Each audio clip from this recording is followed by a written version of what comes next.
welcome to the Pack Improv Podcast. Thanks for coming out or hanging out. Please welcome my guest this week, Mr. Charley Desrochers and Marianne Smith. Did I say that right, Desrochers? Desrochers, you said it perfect. Wow.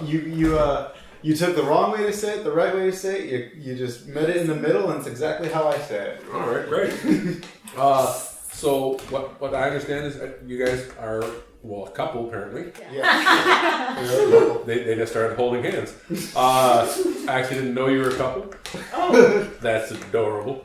But you guys work primarily out of the iOS, I believe. Yeah. And you're currently doing a two-person show? Mm-hmm. Yeah, we do two-person shows. We've just started booking those this year. We, like you said, we're a couple. We've been dating now for about 6 months, and I've been petrified up until now to perform with her. I don't know why. We kind of have this conversation, and it's just like you won't even talk to me about it. I don't know. It's like a feel. You know what? It's because like I don't want to let her down on stage. You know, I believe that. I don't want her to be disappointed in me. Oh my god. That's beautiful. That's actually, if you think about it, that's the way like everyone should play on stage. I actually remember there was a guy out of Chicago by the name of T.J. Jagodowski, who one of the things I remember him saying as a way of saying it, I thought that's a really nice way of saying that. And it's very much toward what you're saying. Like you should play with the person you're on stage with like you have a crush on them. Oh. Well. Right? That you want to take care of them. You want to make sure everything goes well. So I can absolutely understand that fear. It's funny. I think I felt a similar thing just with almost anyone. Like if I play with Heather, I don't want to disappoint her. Right? I want her to have a good time and all that. At the same time, screw her. Sure. Yeah. Because she's a pain. So you're doing two-person. How long have you been doing the two-person? We just started this. Yeah, our first show was a couple of weeks ago. Yeah. But the thing is, that was the first time we had done the two-person on stage. We're constantly doing bits with each other in the car. We're insufferable. It's really awesome. Yeah. But we actually, our second date was right here in the theater. Exactly. Yeah, it was a show I was performing with this group I have called Unlikely Animal Friends.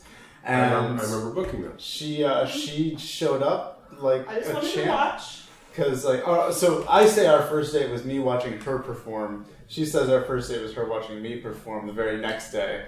And which one was here? This is when I was performing. And that's the important one. That's the Magic the Pack Theater, right? That's right. And I was like, you know what it was? I didn't want you to see me perform.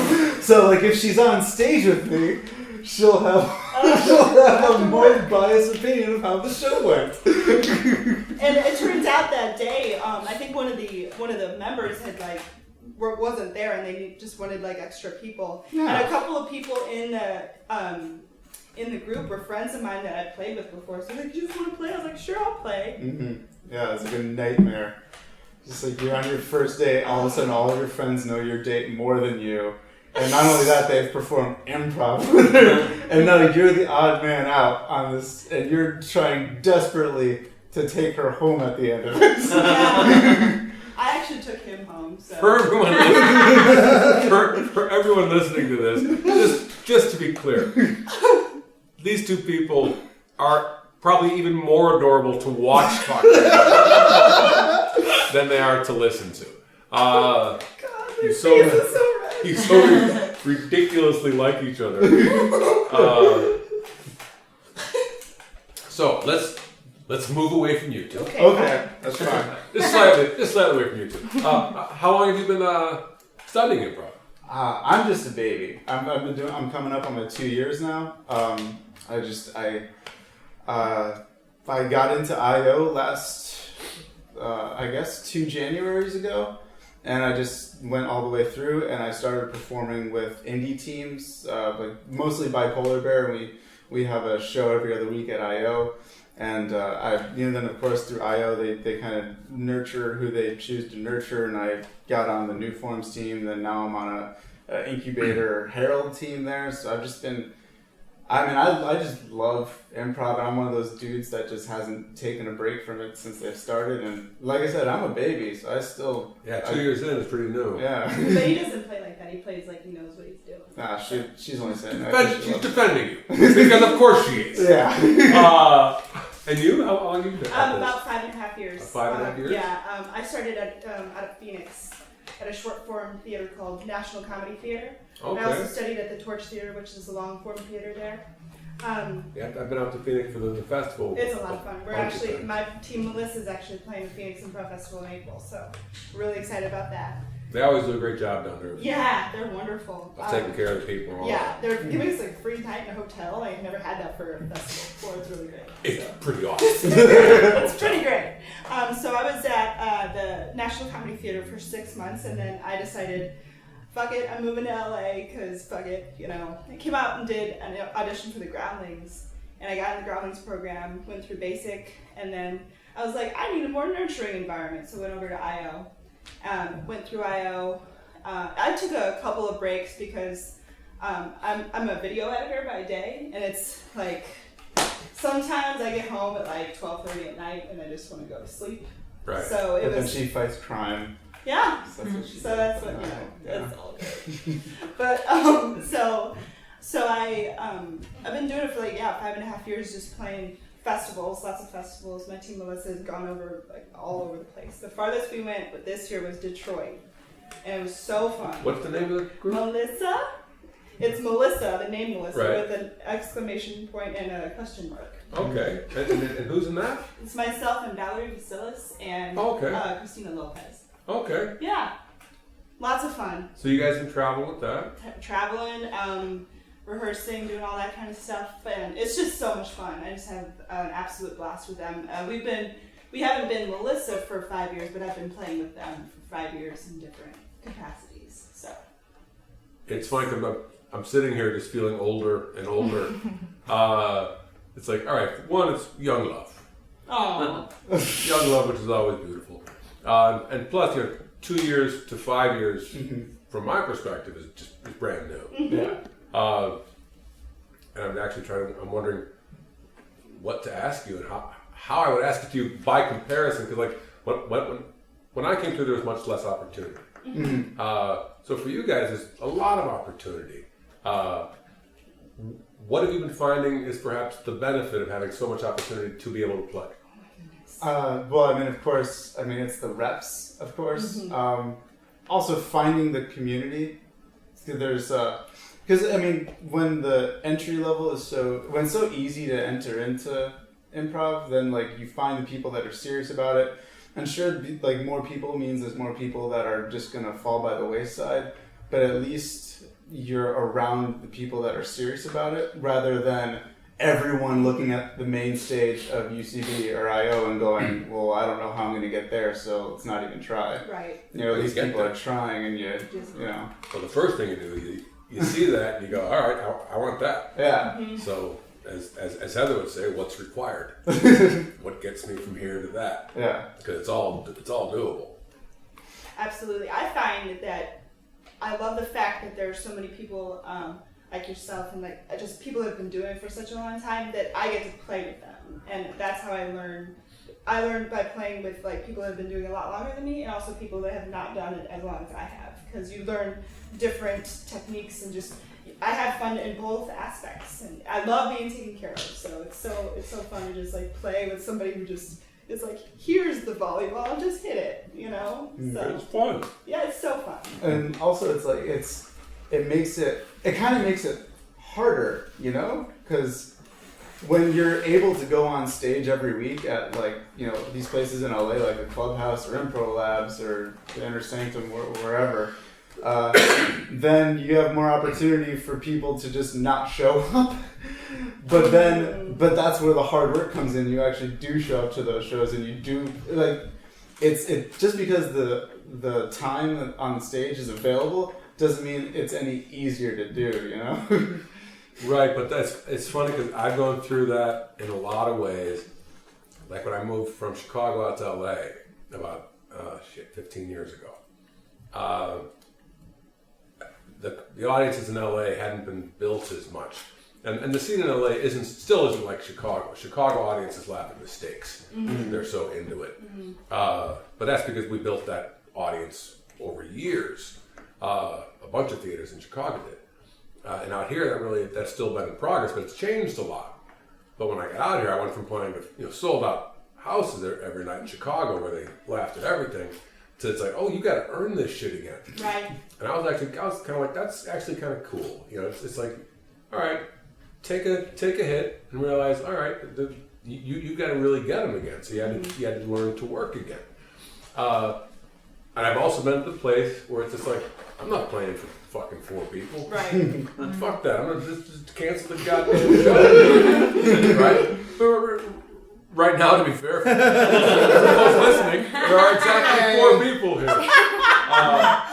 But we've done a lot of sets and shows here on the podcast. We're for tiny crowds, and I've always enjoyed it, and so much more so than when I was in the place when I didn't want to play for a small house. That was on me. That was in my head. Whereas now, like, we're gonna talk for a while, and then we're gonna do a set, and I'm just gonna have fun because that's my play. Yeah. Right. It's like you guys were saying. I think outside briefly, you were saying, like, this is what you do for fun. Yeah, that's what I was saying. Because like I said, we have like day jobs that kind of sometimes mine sucks the life out of me, and like I don't have fun. And I come home and I'm like, God fucking damn it! Like I just want to fucking drink or something. But instead of doing that, I make a healthy choice, and I do improv with my boyfriend. Exactly. So You can do both. you probably came to the worst possible for what you're talking about. Today on the podcast, Marianne learns how to drink. Now, you both also seem nervous, right? But you're fucking miles strong. But you say that to anyone. I mean, thank you, but at the same time, I don't wake up in the morning any different. I mean, when I look in the mirror, I don't say, that's fucking Miles Strong. I say, who's that old fucking man who stole my young personhood? Don't awe that. And laugh at it. I'm trying to be funny. I don't want to get awed and then fucking sad. No, I mean, we're just very excited. We're all in the same, thing. We all of us here at this table, we love improv. We love the idea of it. We love studying it. We love the play. We love thinking about it. This is what we do for fun. We're all in the same. And I always see it as we're all in the same process. We're just at different places right now, and those places are all related because when I was 2 years in, it was a very different world than it is now. But I still remember a lot of it. I mean, I remember sucking for a long time. I sucked for a good solid 4 years. But I remember, it's so, like, when we play, and we'll be playing shortly, we will all be equals. Right? It's just 3 people on stage fucking around. And I can see that by looking at you. Like, I can see in your eyes that you've got that look of like, it doesn't matter what I Marianne do. You're going to keep us safe, and like there's no danger. And that's what the best improvisers do. Is like there's no and way to keep me fail. safe. Yeah. You'll keep me safe just because we'll all be listening and reacting. Right. Yeah. Right, and we'll all be trying to make sense out of whatever nonsense we put on the table. To me, it's like the fears people have are so useless in improv because they're really one of the things you learn. So true. Early on is like, all right, well, one, you're going to fail. That's an exercise in failure. Yeah. Every show you do, you're going to fail. But you always could have done something better. Right? There's no perfect show. So the fear of failure is ridiculous. It's expected that you're going to fail. So once you really sink your teeth into that, it's like, oh, so failure isn't something to be feared. Failure is something to be expected and to learn from. There's just no better teacher than really fucking sucking it one night. Because you won't enjoy that. And your brain will go, let's not do that again. God damn. How many times have I walked out of a show and gone like, oh, wow, I hated that so much. And then the next day I do another show, I'm like, oh man, I rule. I'm so smart. And then the next day I'm like, God damn it. Like, I'm the worst. You know, it's cyclical. It's all hills and valleys. For sure. Like when you hit a low, you realize like, when I hit a shitty night, I know the next few shows are just going to only get better. And what makes me feel good is after those nights, I'll look back and be like, well, at least it wasn't as bad as my shitty show 2 months ago. So my shitty shows are exponentially getting better. Well, I think the old saying in improv, like, no one bats 1,000. Yeah. That's true. Right. But when you start playing, maybe you bat, 50 or something. Yeah, you suck. You don't bat. First 2 shows I didn't speak. I got put in the Herald team. I did 2 shows, stood in the back line, took a bow, thanked my parents for coming. This is what I'm doing, Mom. But yeah, but you improve your batting percent. So so eventually the good outweighs the frustrating. But there's always, to me, if I'm not failing in some way every time I play, in my mind, I'm not risking. Because if I just do what I know I can do and play it safe all the time, then I'm not still moving forward. And as an improviser, you always want to be moving forward. I see it's a personal journey. It's like I don't want to. I mean, I'm definitely as good as I probably need to be, but not as good as I want to be. Because I see places where I can improve. So you keep working, you keep failing. And what's funny, the longer you do it, is you'll realize the mistakes we make are almost all the same. It all comes back to, I didn't hear something, or I over-invented. It's all the same basic mistakes we made. And it's fun because I wind up saying this a lot on this podcast, because I think all of that comes back to people don't listen because they're worried. And they over-invent because they're worried. And what are they worried about? They're worried they're not enough. At some level, they're worried they're not enough. So anybody ever cried on this podcast? Every time. For a variety of reasons. That's one of the primary lessons, I think. It was interesting. Me and, I think, Derek Miller were having a conversation last week, and he was talking about what's the future of improv. Because we still want to push forward. It's not done. And he was saying the future was a return to form, which I think is interesting. And it was funny because my instinct was the future is to focus on the individual.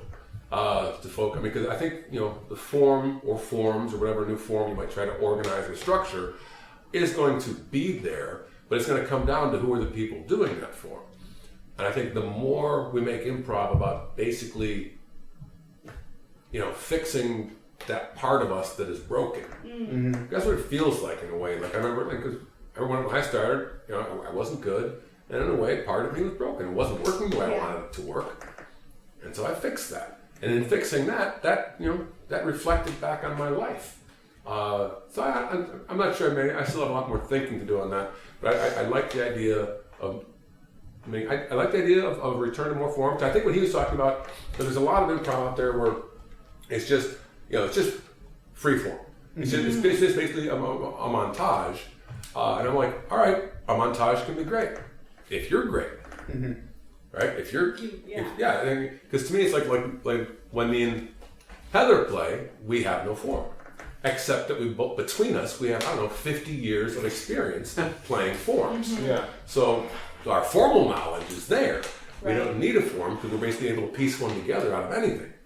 So I think a lot of what goes on right now is this sort of like, we're not going to learn forms because we can just play without a form. Right. It's like, but you should learn those forms first. That's what I was going to say, because in your training, when you first start training, they don't hit you over the head with forms, but they emphasize this is important to know. It's like learning your ABCs. You got to learn the alphabet before you learn to read.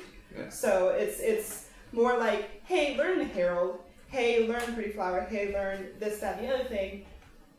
But also remember that it's improv and it can kind of go wherever it wants. I remember being in a level 6 Herald class, and my teacher was Levin O'Connor, and we were doing a Herald, and I remember somebody stopped in the middle and was kind of like, this isn't, 2C or whatever the hell it was. And Levin was like, let the herald go where the herald's gonna go. You know? Like, it's like I think sometimes people forget that, where they're just so focused on, we got to do this beat, the next beat, and the next beat, and they're not like enjoying and being in the moment and being a part of like where this form is taking. Right. It's funny because this is so on my mind right now, just because currently in the community there's a bit of discussion going on about rules versus no rules. I think Ian Roberts just did a lengthy discussion on Earwolf. You can hear it on that. Where he talks about, his thing, rules versus no rules, and I pretty much wind up agreeing with Ian in the sense that you need a methodology. To me, it's like I think it's, when people hear rules, they think, oh, it's a rule. Yeah, it's a limiting thing. I think if a rule is limiting you, then it's probably not a good rule, or you're looking at it wrong. To me, and because there's no rule in improv that isn't breakable. Right. You take even there's no improv police that are going to take you off the stage and. There's a couple of them. You want to avoid those guys. They've been in my audience. but the idea being that rules are guidelines. You take any rule like the rule, like you're not supposed to argue. Yeah. Right. But then you look at a scene like Monty Python's "I'm here to buy an argument," which it seems to break every improv rule in the book. But that's because. Not arguing isn't an absolute. There is no absolute rule. Aside from we're going to get on the stage. I mean, you could argue, could I just shit on stage every night? Yeah. All right, if I need to make that, if I need to say that, if I need to, I've always said, like, you can fix almost any move on stage, but if someone is just hell bent on fucking up a scene, they're going to get there.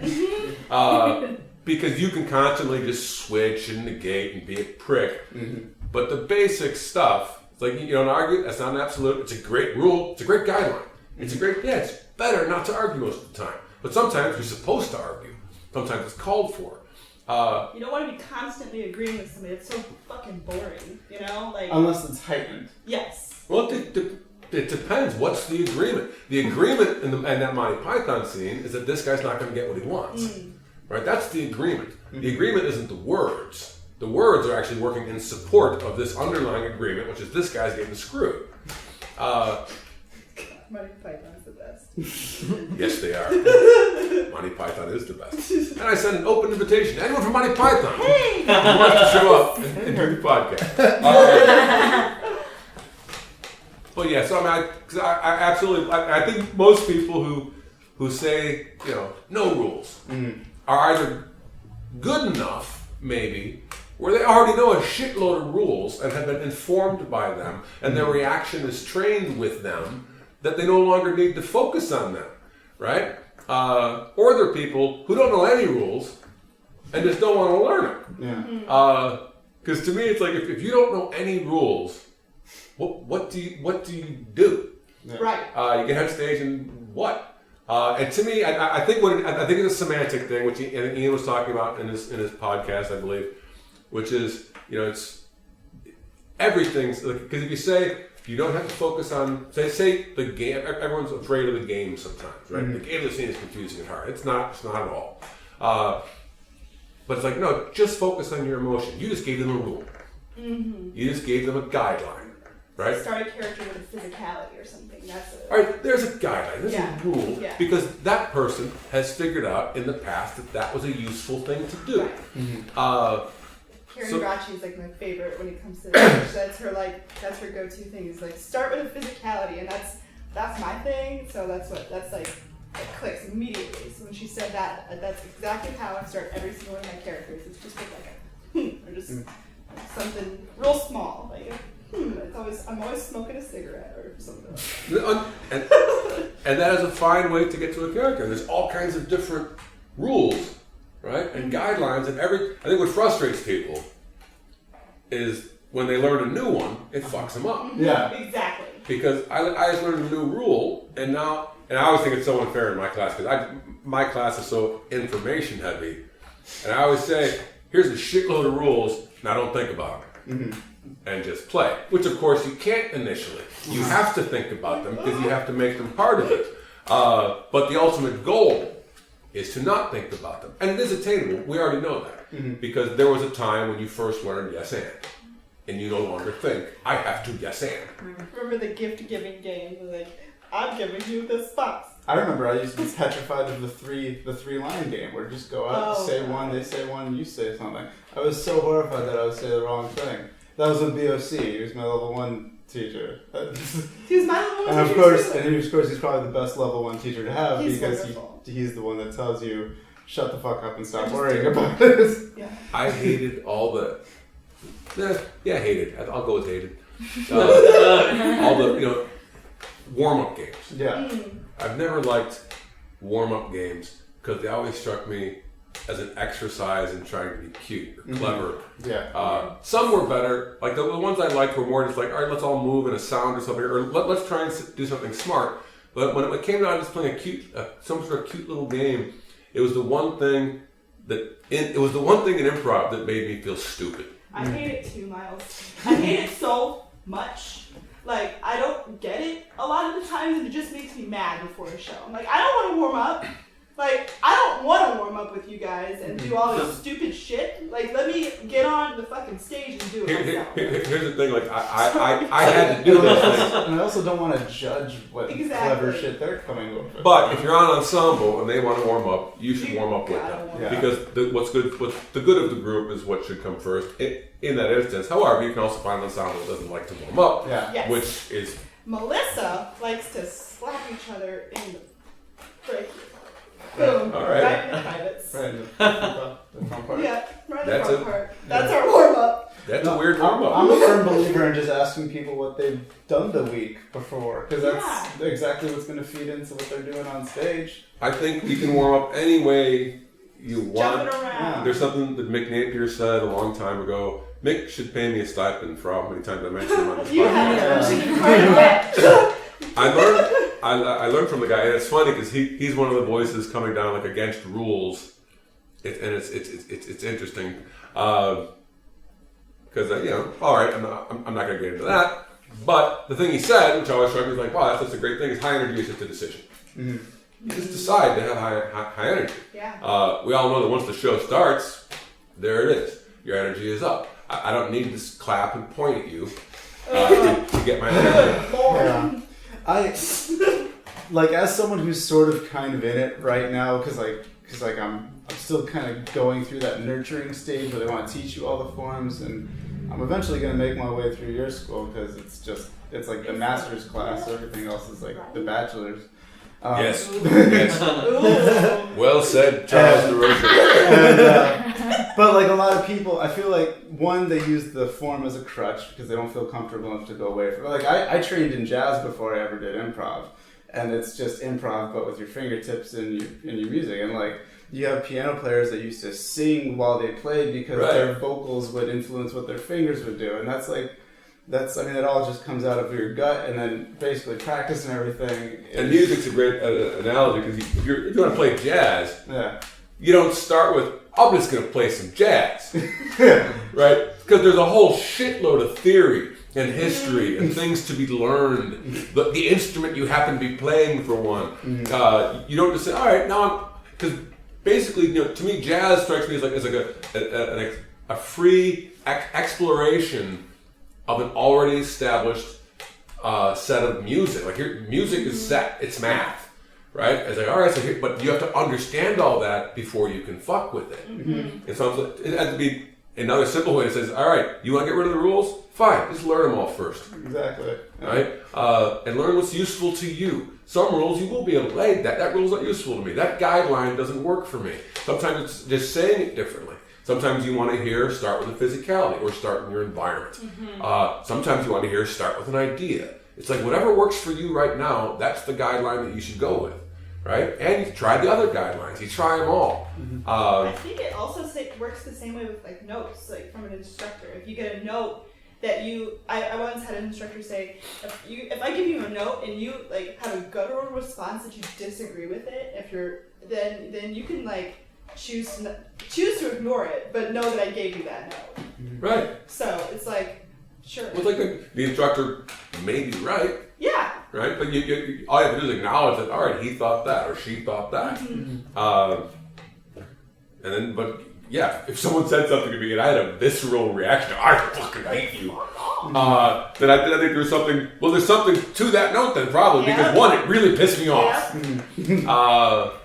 At the same time, that person just might be a jag. That's for us to figure out. All right. Any questions before we do our set? Yeah. Hi. Hi. So I feel like right now where I'm at. So it can go either way. So if I'm in a class and it's like, this is what we're focusing on, and then two people go up and I can see if they don't get the note. Like I can be like, oh yeah, well that's what you should have done. But then I'll go up and I'll fuck up too.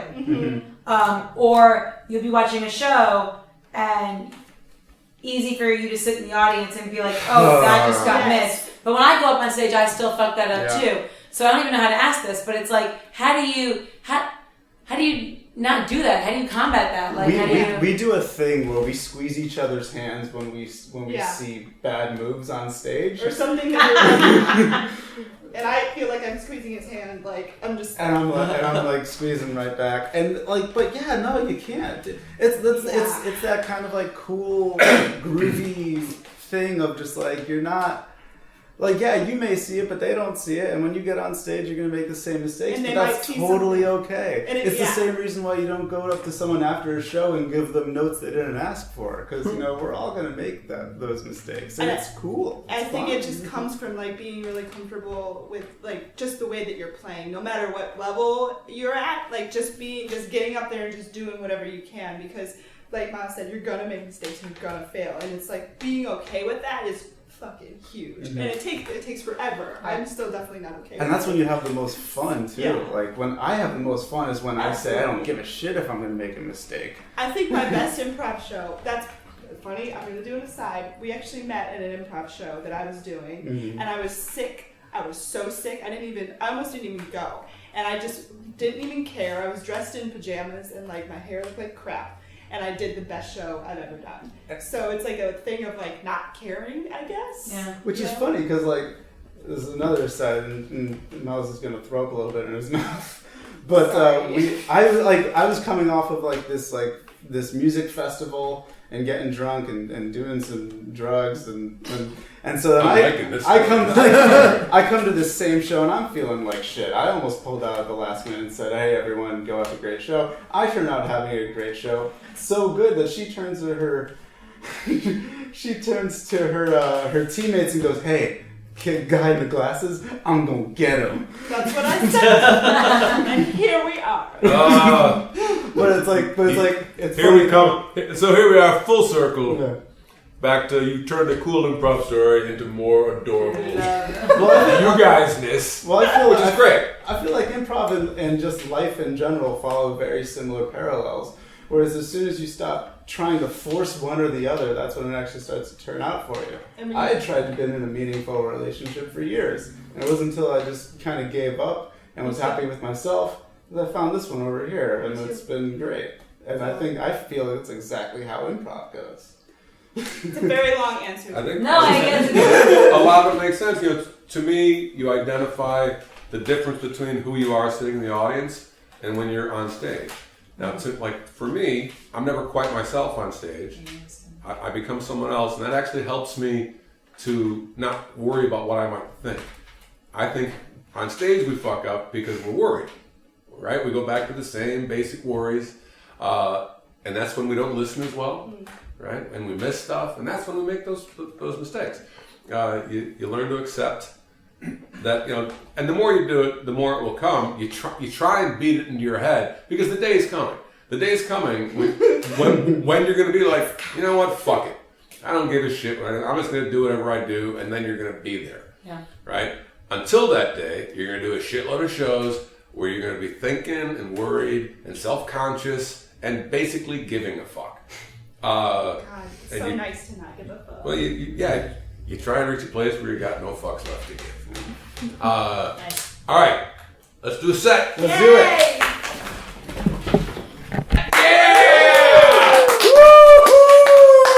All right, what's going to happen is me, Charley, and Marianne are going to do about 25 minutes of long form for you, and all we need to get us started is a suggestion of anything at all. Caravan. Rickshaw. Rickshaw was the first thing I heard.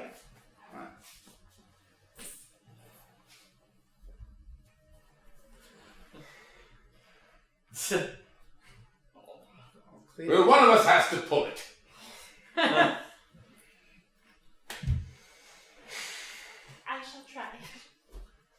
I am not going to let a woman be the one to pull it. Hey, Oh, that's very high and mighty of you. I can do Isn't it? things. You're not going to I'm not volunteer, saying but you you're not going can't to do things. I'm just being a gentleman. You're clearly the weakest of the three of us. Yes. Make that pouty gesture. I never. All right. I'm the strongest, and I should probably pull the rickshaw, but I don't want to. That leaves you. That leaves you, Daniel. Well, goddammit, Craig, if I don't want to pull the rickshaw, why should I pull the rickshaw when you shouldn't pull the rickshaw? It's already been decided. I volunteer to pull the rickshaw. Daniel's pulling the rickshaw. It's been decided. I laid out a flawless chain of logic. Brought us to that conclusion. When we went triple on this rickshaw, I didn't think I'd be the one pulling it most days. By the way, I still have that money. Because there's no one here to actually pay for it, because there's no one here to pull the rickshaw. We're not supposed to be in here right now. So, quickly, in front of the rickshaw, pull us away. Like, I don't know, I've never driven a rickshaw before. Does it have gears? Hey man, there's someone in the rickshaw. There's someone in the rickshaw store. Oh, God. Someone's taking the rickshaw. Thank God somebody's taking the Someone's taking the rickshaw. Oh my God, I can't. This is. We've been trying to give the rickshaw away for. Why are you giving the rickshaw decade. away? No one can pull it. No one can pull it. No, we left it out in the rain that one time. Just rusted up. It's sad. You have a one rickshaw. Mm-hmm. And we just can't take care of it. A whole store, just one rickshaw. Don't even ask what happened to my dog. You can't. Now I have to ask. Why It I have to died. go. I kicked it hard. And we left it out in the rain. Wait! You said don't ask what happened to my dog because you kick it to death. Yeah. I can't have nice things. I regret when you move into this area. Because you take a whole store and you put in a one rickshaw. Mm-hmm. You have a dog. Seemed like a nice dog to me. I thought and you kick it to death. Yeah, because that dog was. You giving me bad a- people. I thought this could be a Bad run. people. I really thought this could be a one rickshaw town, and There's No. thousands of rickshaws in this town. Thousands. No. You had a bad dream. You had a bad dream. You come here, open rickshaw store with one rickshaw. You should have seen what we did to our parents. Why do you keep saying things like that? Because I never know you did something terrible to your parents. What'd you do to your parents?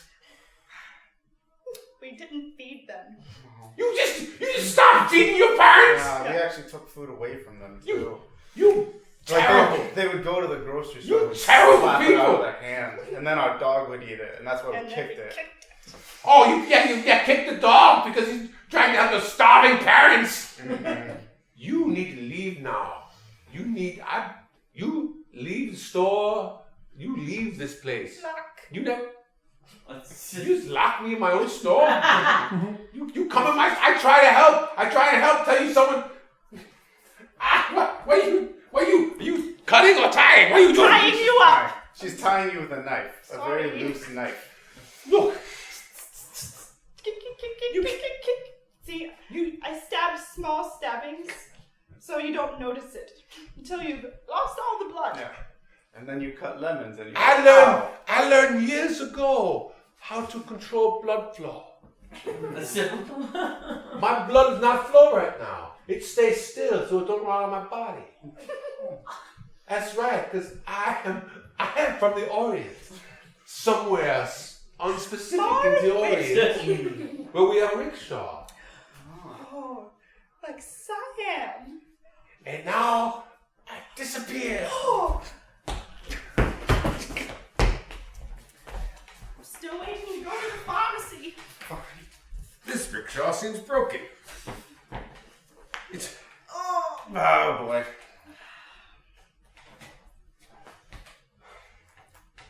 What was that? Oh boy. You said, oh boy.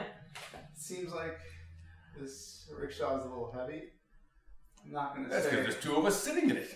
I mean, It gained a lot of weight. But it feels like it's not moving. It should roll a bit on its own. It's not moving at all. well, maybe if someone didn't watch so much All right, Downton let's have a Abbey look. eat trumpets. Let's have a look. Excuse me. I He know just it's- called you fat for the I record. did call you fat. Excuse me. You are excused. Anyways. Do not hold on. Do not talk to me about Downton Abbey. All right? Oh, we're not having a downtown This Abbey is not a conversation, Downton are we? Abbey. No. This is her ass being big conversation. Oh, you didn't. You shan't. I shouldn't. You did. Mm-hmm. What the hell are you talking about? I don't know what you're talking about. I anymore. watch too much Downton Abbey and eat too many crumpets. Yes, 'cause he said that. He said I you're did. fat. Yes. He outright called you fat. I would never do that. You've chosen poorly. She did. I know. I will not come between the two of you, though, even though he clearly just said you were fat. Because that would be the gentlemanly thing to do. Do you think I'm fat? Or do you think I'm pleasantly plump?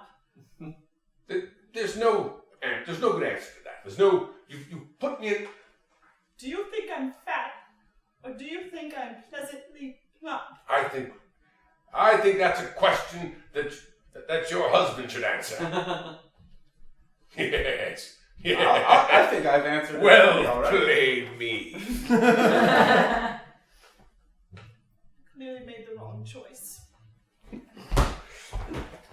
Yeah, this current episode of Downtown Abbey seems really fucked. Well, you see, we've just tried to stretch the season out to a typical 30 episode arc, and gosh, darn it, if we didn't run out of ideas. You know, it's the sixth So- season, we're trying to end it. So three side characters who we've never heard of before Nope. go somewhere in China, Mm-hmm. open up a rickshaw store. Yes. Mm-hmm. No, that's wrong. That's wrong. I'm just trying to follow this again. See, what we're trying There to was do a is couple. There was an American couple that opened a rickshaw store somewhere in China with a single rickshaw. Yeah. Right? With three people, side characters from Downtown Abbey, went there, broke into that one particular store, True. and argued about who would pull the others out of the store. Exactly. Meanwhile, across the street, our American owners of said store are confronted by a really stereotypical Asian man. From the Orient. Yes, it's from the Orient. Yes. I think that feeds right into the way he was played. From the Orient. As written. Yeah, that was racist. His portrayal was racist. His reasoning was sound. Very.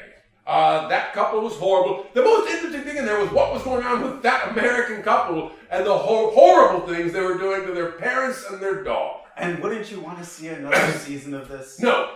No. I would stop watching that show somewhere right after it started. I think I know what happened here. This is Downtown Abbey. It's not Downton Abbey. Downton Abbey has a different script. Downtown Abbey is the downtown version of Downton Abbey. I don't know what the hell you're It's the saying. fucked up version of Downton Abbey. Downton Abbey is a city, it's a place in England. Downtown Abbey is downtown. You get it? What show do we write for? I thought we wrote for Green Arrow. Oh. We're supposed to be writing for Green Arrow? I thought. We really fucked this up. We did. Alright, this has nothing to do with Green Arrow. No. I don't know what Green Arrow is. No one does.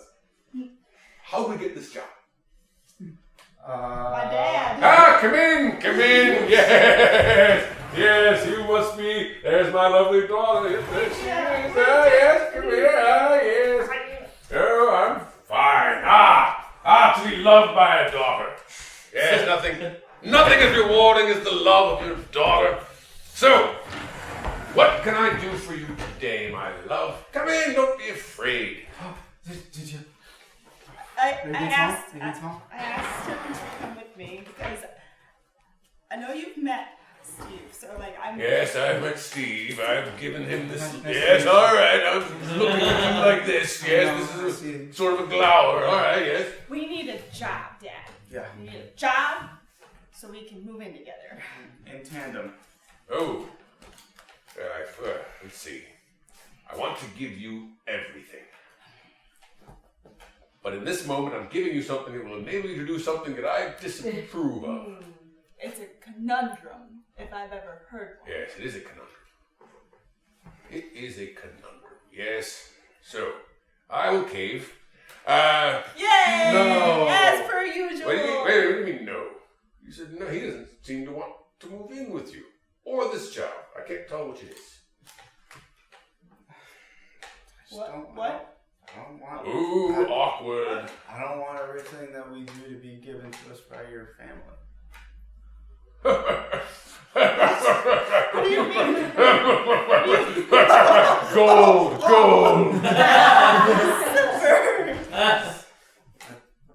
It doesn't seem right to ask your dad for handouts every time we need something. But that's what he does. Yes. Oh, there's just a gold piece of gold. Thank you. Oh. I just ate it. I mean, this look isn't gonna go away if. Yeah. Yes. He looks at everybody like that except Because they're less than me. See, As are you. I am clearly. We had an ancestor. We'd have to go back quite a ways to find him, but he was perhaps something like you. He was the one who started everything that made us our massive fortune. He was a visionary. Yeah. He was a man to be dealt with. He was a man of innovation and Yes, thinking. absolutely. And he had perseverance and guts, and he had all the things. We owe him everything. We owe him everything. I want to be that man. You can't be him. Why can't I be that Because guy? he's dead. I want to be that guy, but me. But we already have everything. Yeah, but I don't want to feed into you. I want it to feed into me and her. I want her to be separate from you, with me. You want her to be separate from... Who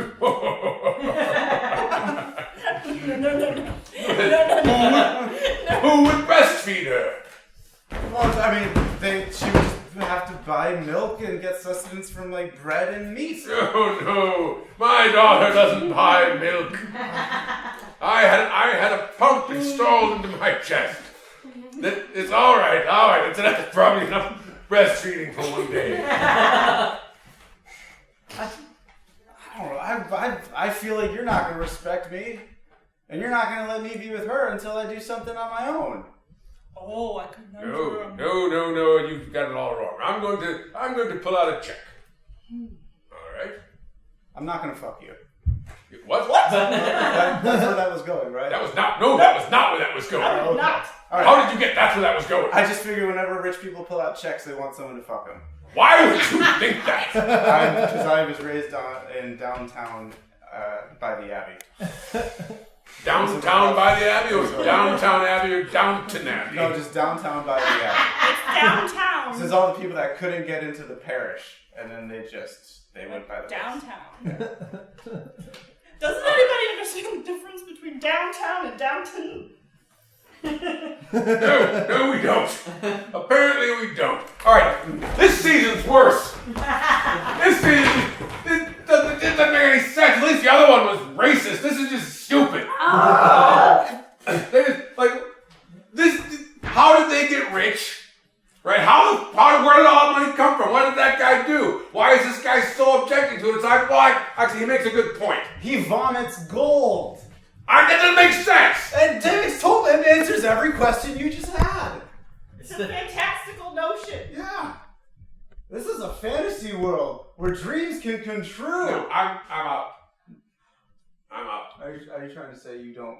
I'm not writing for Downton Abbey or Downtown Abbey or Down by the Abbey anymore. You don't believe in making people's wildest wishes come to fruition. You don't believe in whisking them off to a magical land where their lives aren't horrible. That's not what happened. That's not what just happened. And the at biggest of problems are in actuality just tiny. That's not what happened at all, right there. That's not what happened at all. You had someone being offered everything and saying no to it.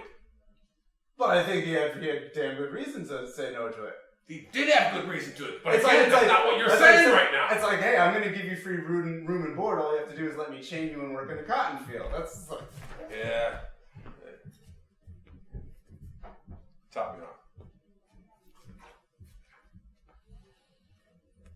I stole it. What? I stole the bottle. Oh. Clary's not tonight, right? Oh, come on. No, that's not. Why not?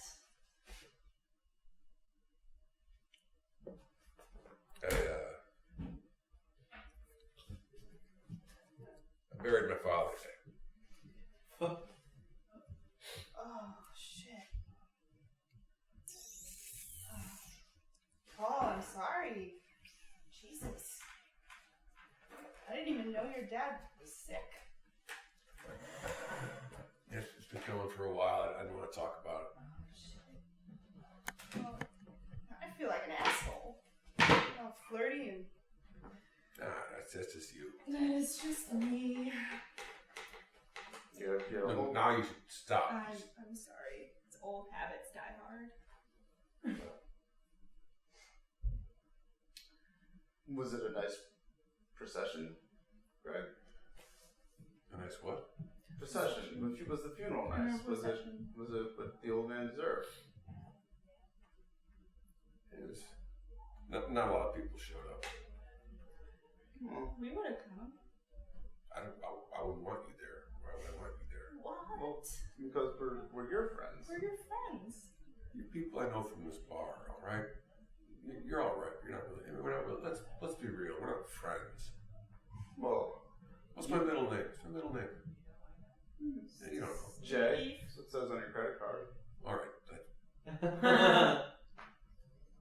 You know my middle name. You read it off my credit card. No, your birthday's July 5th. Why is everyone reading my ID? Why is everybody see my ID and my credit card? All right. That doesn't mean you know me. You're an organ donor. That's also on my ID. You're certified to drive a truck, but that's just because you. You're listing information that can be found on an ID card. All right, that's on my driver's license. Well, your favorite song is... No, all right, good luck here because that's not on my driver's license. Favorite song is Rolling Stones' Satisfaction. No, that's not my favorite song. That is your favorite song. No. I will tell you this: you always tip $2 every drink, even if you get a ginger ale. That's just good manners. No, well, not everyone has the decency to have good manners these days. All right, again, you're listing things that you found out about me in this bar through transactions. You always stay the night and make me coffee in the morning. That's because I drink too much, all right? And you and I hook up a lot. But not tonight, all right? I just buried my father. I don't want to wake up with you. It hurts, man. Sorry. Shit. It's okay. What? It'll be okay. You won't remember this tomorrow. Oh, Wow. Damn. I know your dad's dead. Yeah, that's... Because I just told you that. Something I didn't learn from a transaction. You told me that as a friend. Not really. I basically said that and then said we weren't friends. That's how that went. Yeah, but you tell your friends you're not friends all the time. No, I don't. It's like You've never met my friends. I don't bring my friends here. All right? Here's an escape place for me. some place you go to get away from things. Where Place- everybody knows your name. Let's not do that. Oh. Seems like we may be your friends away from friends. Sometimes people compartmentalize. I come here to get away from my husband. You're married? Yeah, 27 years. There's things you don't know about me too. See?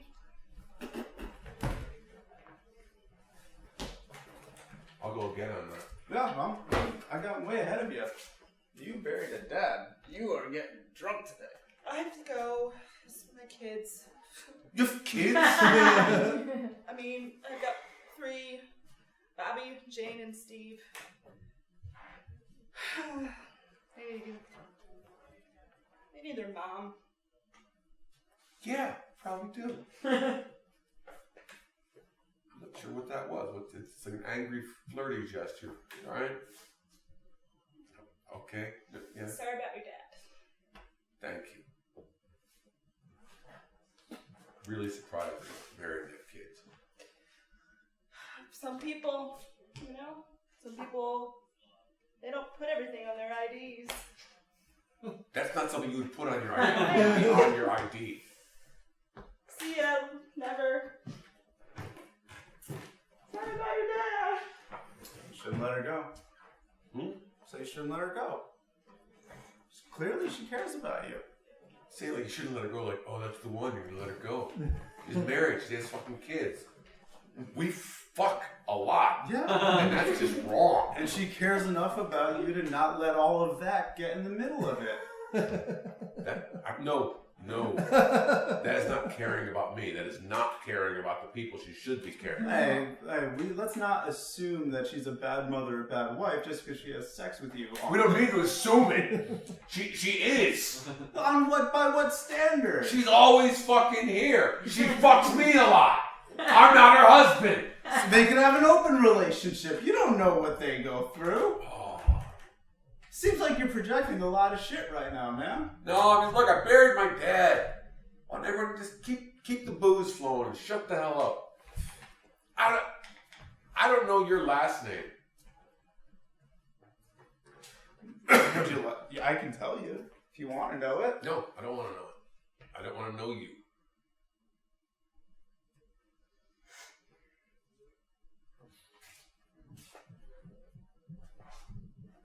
Sometimes I'm afraid people don't exist when I don't look at them.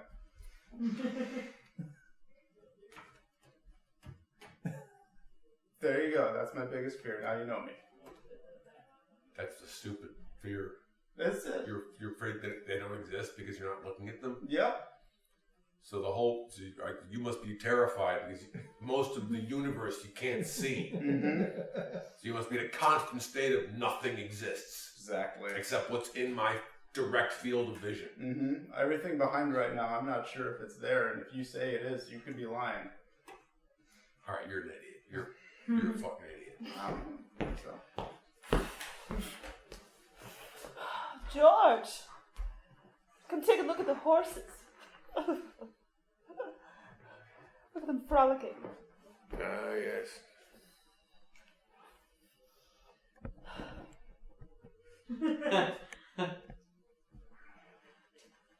We should make love. Oh, hi, Mom, Dad. Okay. Fuck you. The horses are frolicking again. Yes, the problem. Yes, I was this close. I was this close to fucking this frigid shrew of a mother you have. And then you timed it. You walked up. Hi, Dad. Father, You're never out here. Why'd you come out here? just wanted to say hi. Darling, he loves you. No. Let him. You know, I stole your mother from a man who called her fat. It's true, all those years ago. I could have been a different woman. I'm sorry, son. I'm sorry that you got a fat gene. You're a fat little man. But that's all right, because someday someone will come steal you away from someone else. Even though you're fat. Mom, you said I'd grow out of it. Like she did? No. I just accepted it and moved on. I'm fatter than that horse out there. Move on, son, so that Look at that fat horse. Mommy and Daddy can continue getting turned on by the horses. Now that's a season. That's a fucking season. We did it. We As I said.